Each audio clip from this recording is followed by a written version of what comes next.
As a two-week truce between Washington and Tehran appears to be holding, new tensions are rising across the region. U.S. President Donald Trump said that the ceasefire is holding well despite failed marathon negotiations in Islamabad. But Washington has now announced a naval blockade of Iranian ports in the Strait of Hormuz, set to begin at 10 a.m. Eastern Time. Meanwhile, Israeli strikes in Lebanon have continued ahead of the expected diplomatic talks between Israeli and Lebanese officials. So is the region heading towards wider escalation? And can diplomacy be revived after the Pakistan talks? And how will Lebanon navigate growing cross-border tensions? I'm Hala Al-Hamalawi. Welcome to this special coverage.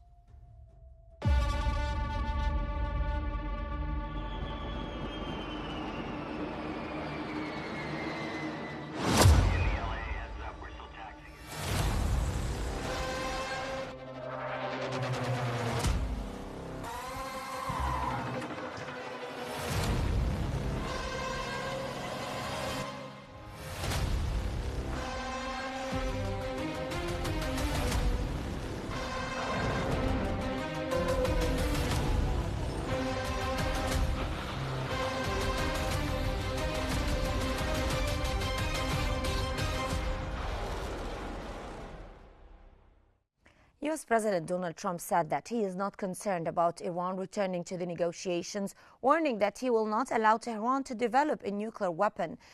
President Trump said that he is not concerned whether Iran returns to the negotiating table amid the fragile ceasefire. Speaking to reporters in Washington, Trump said it doesn't matter if they come back or not, according to the Associated Press.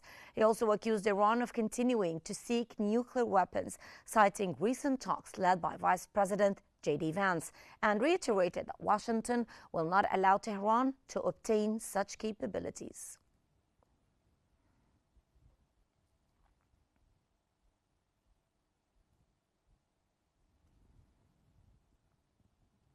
Maritime data shows traffic through the Strait of Hormuz has halted over President Donald Trump's signaling a possible U.S. naval blockade. Lloyd's List Intelligence reports that all shipping traffic through the Strait of Hormuz has stopped following comments by U.S. President Donald Trump about a potential naval blockade. According to the Associated Press, two vessels already in the transit turned back and reversed course.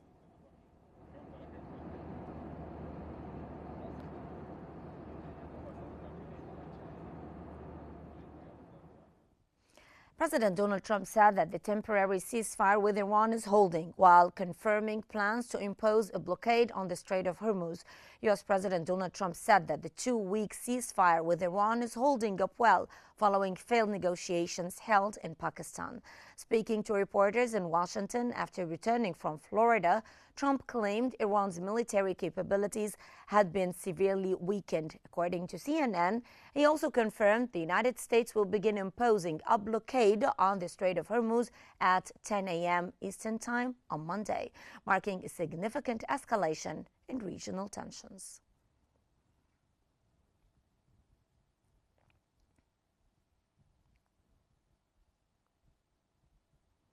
And for more analysis, we're joined from Paris by Professor Majid Boudin, international law professor, and from Beirut by Mr. Kamal Jafar, political researcher. Welcome, gentlemen, to Qnews.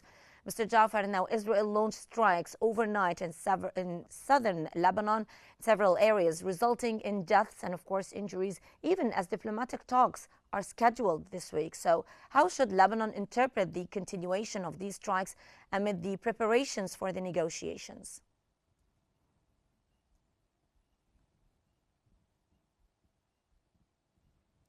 نعم الكلام لي.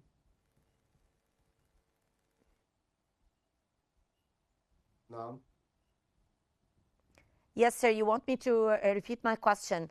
I was asking you, as Israel launched strikes overnight in southern Lebanon, resulting in deaths and injuries, even as diplomatic talks are scheduled this week, how should Lebanon and the entire world interpret this continuation of the strikes and violations amid preparations for the negotiations? Yeah, the Israeli far right regime is using the war as means to ensure its presence. And of course, they are being led by Netanyahu, and he's facing an actual crisis because he did not reach his objectives out of this war. And it is very clear that he's using this war so that he can reach his objectives that he has set with the military regime in Israel. But this is, of course, facing some kind of obstacles because of the opposition that's starting to emerge within the Israeli officials and community. If you've realized, there are protests now and oppositions in Israel, even though they were the ones that supported this far right extremist regime. But this prolonged war that started since 2023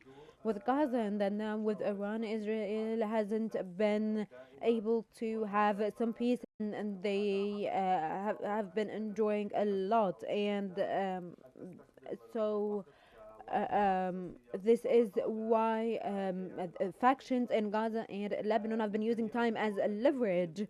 Netanyahu doesn't want the war to end, not in Lebanon, Iran, or Gaza even. And the U.S. But the U.S. interests are or come first before Israel's, and so at some point, the U.S. has pushed Netanyahu to stop the war in Gaza, and now again it's happening in Iran. But as for Lebanon, it seems that they still have some kind of time, or it seems that Netanyahu still has a time to keep up the aggressions. And then also, when we talk about the negotiations between Lebanon and the Israeli occupation country, Lebanon doesn't really have any leverage here in these negotiations. They just depend on the international community actually, and hoping that it would pressure Israel into stopping this war. But actually they have history with Israel, and they must know by now that Israel only knows one way to end things, which is force, and that they never compromise in negotiations. Professor Budin, Trump described the 2 week ceasefire with Iran as holding well. So, what indicators suggest this truce is actually stable, or if it's fragile, as a matter of fact? It's always fragile until no final agreement is made. It's always a provisional situation which can create an escalation. And when we see how the negotiations are conducted, then there are some worries about that because, first of all, J.D. Vance, when he left Islamabad, he said that the Iranian regime did not accept the terms of the negotiations imposed by the U.S. It means that there were no negotiations. In fact, there was a take it or leave it. And is not a way to conduct in good faith a negotiation. Negotiation should be, first of all, to draw the legal framework of these negotiations, to agree on the terms of the legal terms, and this was not done. It was put on the table as a deal, and as a deal, it is a matter of using force and not and they took out any legal reference. And here, to have a peaceful situation, a long-term peace, one should refer to international law. And from the Iranian side, they are missing also a point, which is very important. They are bargaining with this nuclear weapon possession, enrichment, and they are playing games with it. And it shows that the regime is playing its own survival. It's not the interest of the Iranian people. And here, it is important that Iran finds a way out by making a declaration that it's not they are not negotiating the possession of the nuclear weapon, and they have to withdraw from this position and say that they will not develop this nuclear weapon. They have a right to develop the enrichment until the level of 3.67%, and for the medicine researchers, they can go up to 20%. And then full stop.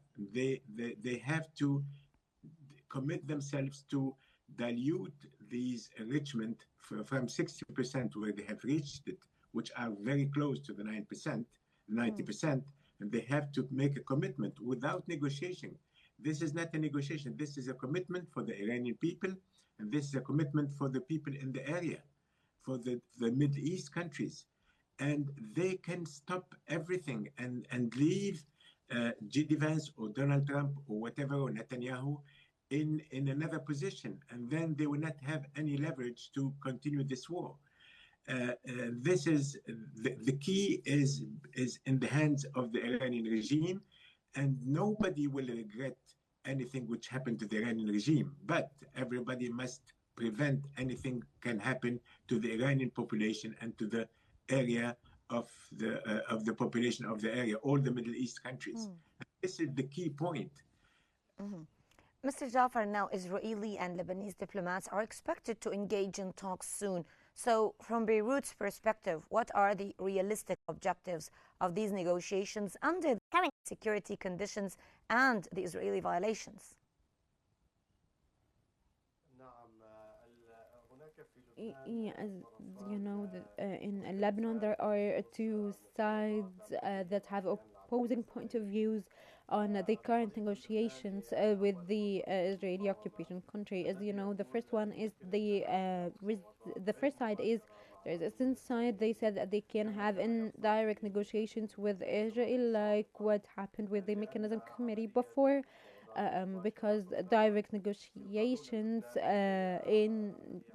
or according to Lebanon's law, it is some kind of a neutralization or rather not right with Israel. But then there is also another team in Lebanon, which is the regime, and they want to have direct negotiations with Israel in Washington, and they don't have any leverage actually, and they just, as I said before, depend on the international committee, the international community, one that doesn't really care about Lebanon. But they and these laws talk about Lebanon's rights, but actually it doesn't hold Israel accountable, and Israel is still carrying out its aggressions.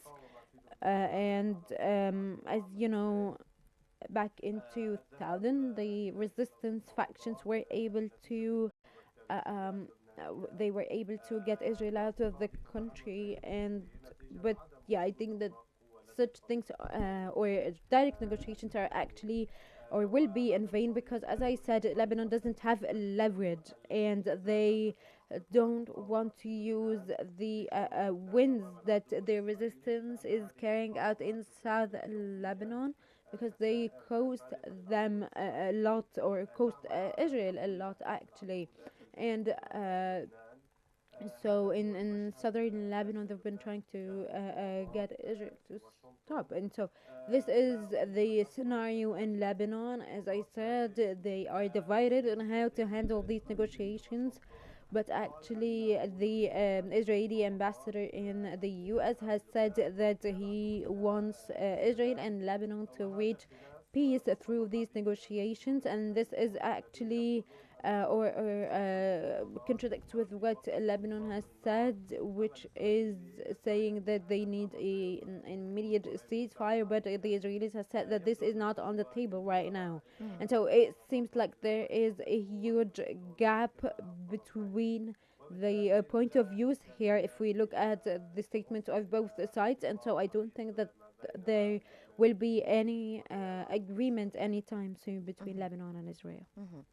Professor Boudin, the U.S. military said that it will begin enforcing a blockade of Iranian ports from 10 Eastern Time. So legally and strategically, how significant is this move? Well, there is no ground for this blockade of the Hormuz Strait. No legal ground? There is no legal ground because Iran has blocked the navigation, the free navigation in the Hormuz Strait. And this was against international law. It was a violation of international law, of the law of the seas, and of the Montego Bay Convention. So now the United States is doing the same. And it's when they do it the same, whatever is the actor, whether it's Iran or the United States, this is a breach of international law. And this must be clear. The United States can block in Iran's coasts, okay, war. And then we will qualify it under international law, which still be an aggression, okay? Yes. But they cannot block all the navigation in the Strait of Hormuz because other countries are not belligerent in this matter. So they must leave the free way of the Hormuz Strait. And regarding this military move, because the blockade is a military move, we are in an aggression situation. Why? Because Iran did not launch any aggression against the U.S. There is an aggression against Israel. Israel has an aggression before that, originally against Iran.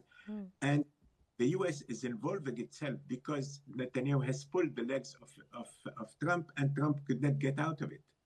So this matter is made complex. But we have to always to refer to international law here. And this has an impact on the negotiations. And we see something very bizarre, which is it's incredible. We have war launched by Israel and the United States against the Iranian regime. And when we come to negotiations, we have a negotiation between the US and Iran alone, without it. And this is not, nobody can understand that. And it's even unprecedented. It's unprecedented, and it's a manipulation. And the international community must step in here and say the negotiations must take place between the three of them, and the three of them, because now Lebanon must join and must join. Why? Because Lebanon has something to ask from Israel and from the United States, and they have something to ask from Iran itself. Lebanon has to ask Iran to put pressure and to stop supporting Hezbollah, because Hezbollah is causing all this war in the southern part of Lebanon. And they must ask Israel to withdraw because they are aggressing, and this is a war of aggression from Israel against Lebanon. Yes. And Lebanon must ask the United States, because they are guaranteeing the ceasefire, the previous one, and they must ask the United States to commit themselves to deliver their what they promised to do. And the United States are not delivering. And so this thing, and as well as the United States is the guarantor of this ceasefire, France also is guaranteeing this ceasefire. So they must ask France to join in. As such, it's an isolated small country who has no forces. He must ask the countries of the region to join, because this is a common security. The problem is this is a play to divide the other side. You see how they divide it, but when they make the aggression, they are united, and when they come to peace, they are divided. They divide the other. I get your point, yes. And I want to take this point to you, Mr. Jafar. Now, Professor Boudin is talking about Lebanon being involved in the negotiations, since it is already under attack and it's being involved in the regional war. So what do you think of that? And he also said that Lebanon should be calling on the international community to be part of the negotiations. Also, The U.S. military announced that it will not impede vessels transiting to other countries, but will block Iranian port traffic in the Strait of Hormuz. So could this maritime escalation indirectly affect the situation in Lebanon?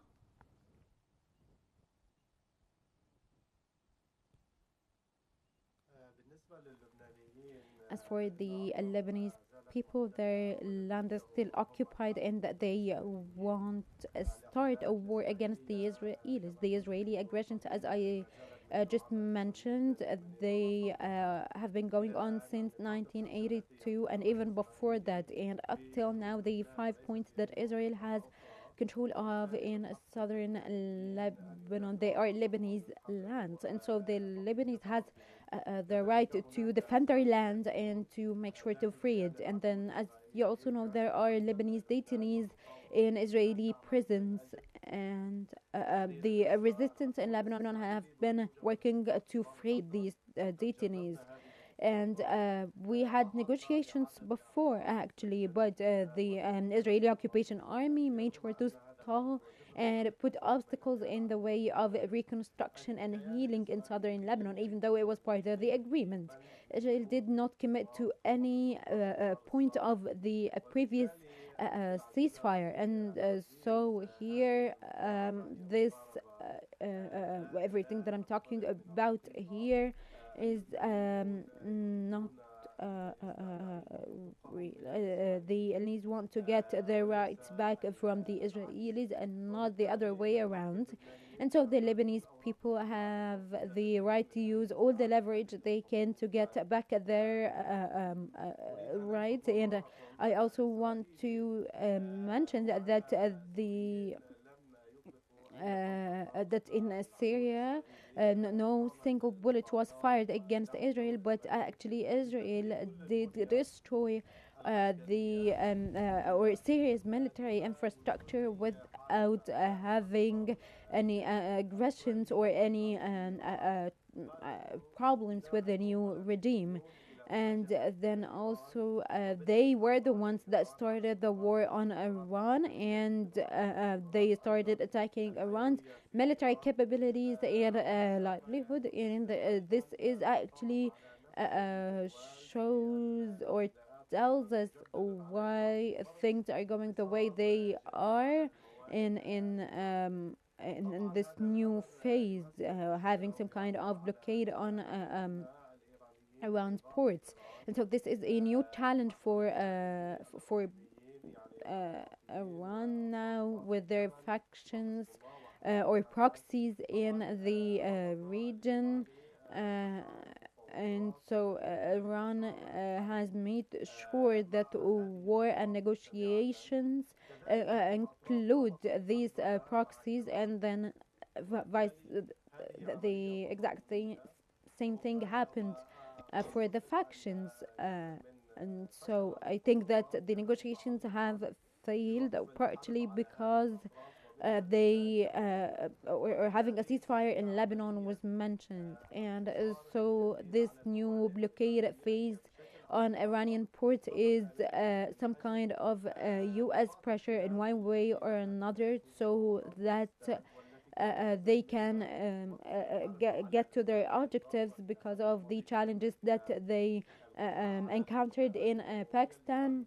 You know, they want to eradicate Iran's nuclear weapons. They don't want to end the war in Lebanon. They want Iran to lower its uranium enrichment levels, to end Iran's proxies like Hezbollah in Lebanon.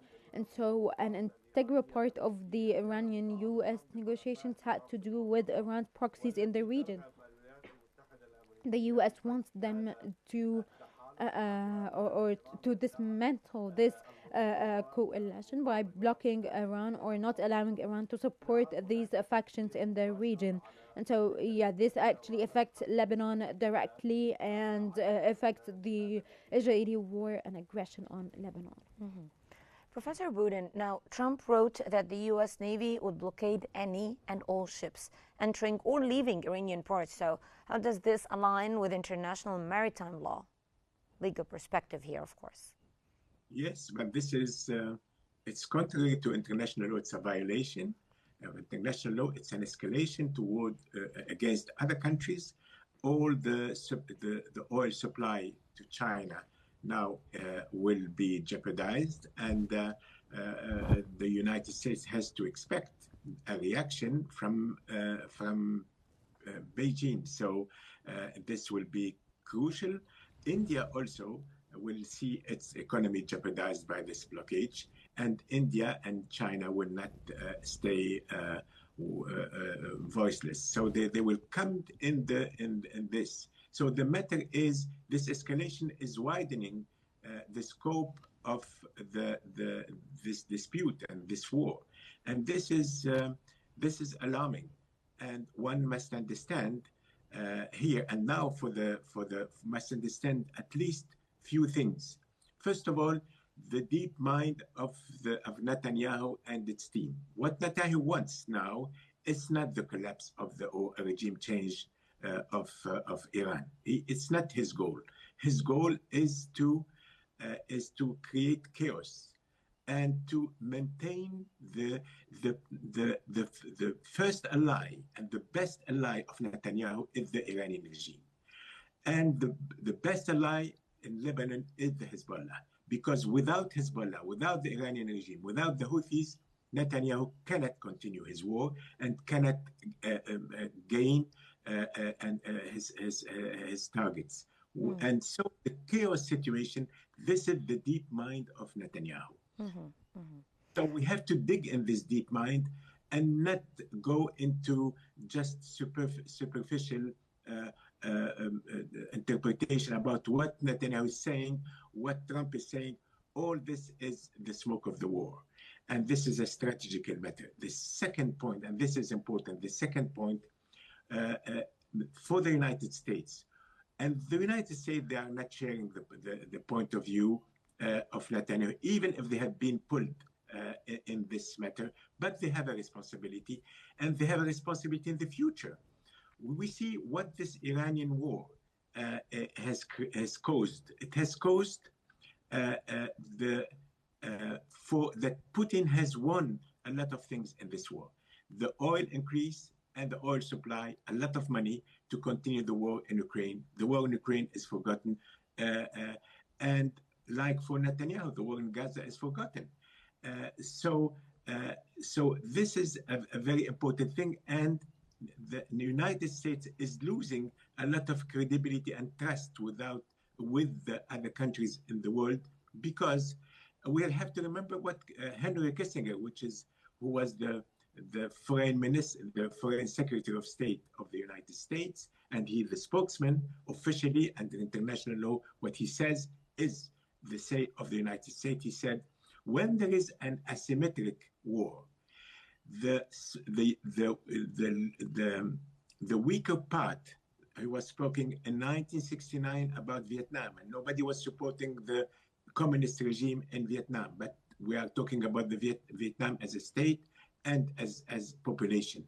So when there is an asymmetric regime, the party who doesn't won the war, if it's the weak party, this party has won the war. When the strongest party, and here the United States, did not win the war, it means that they have lost the war. So this is the asymmetric on the ground is asymmetric also on the perception. The second point, he said, when you are enemy to the United States, you will be in a very dangerous position. But when you are a friend with the United States, then you are in a fatal the situation, because you can die from it. And this is why the United States, and this is what happened in Afghanistan, when they have flown out, when they have left this regime, and now we have the Taliban, and nobody would like to have the Taliban in his country. So this situation must change, and this is the interest of the United States. Mr. Jafar, now Tehran has warned that any military vessels approaching the strait will be dealt with severely. This is quote unquote. So if confrontation expands in the Gulf, how might that influence Hezbollah's calculations in Lebanon?